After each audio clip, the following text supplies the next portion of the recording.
Hello everyone.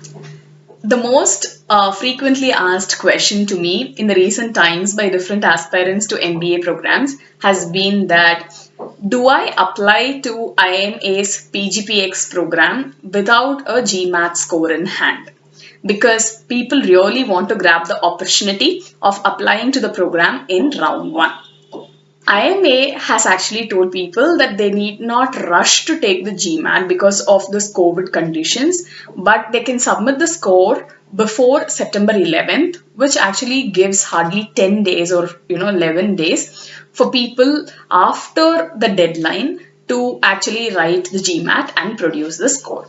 Now, what would I advise candidates or aspirants to whether go ahead and apply or to focus on GMAT preparation? So this is my opinion that you should actually focus on GMAT and try giving the GMAT before the deadline if you can do that. If you totally can't afford to do that, then I would say, you can wait for another 10 days. But what is going to happen magically in that 10 days, right?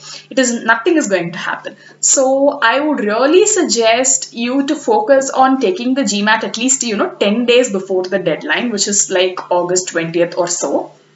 And then I would say keep focusing on your application even for the next 10 days. I think it should be pretty much fine because all the more we talk about multitasking and other things, if you have two things in your mind, apart from all the other things you have been doing, if you have application and GMAT at the same time in your mind and you're focusing and juggling between the two things, I don't think it pretty much works. Especially if you take the concentration of GMAT and put it on the application process, I think it is going to be a little tough for people.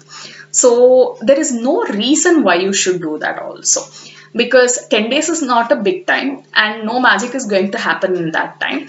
Also, you don't want to give the AdCom to judge you or to make decision of you based on very few parameters or very less information about you.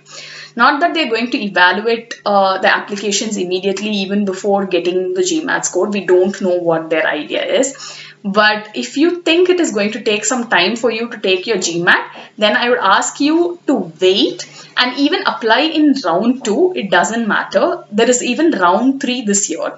So just don't worry. Wait and apply in round 2 or round 3 if it is going to take some time for you to take your GMAT. It is totally okay. There is no super extreme advantage of applying in round 1.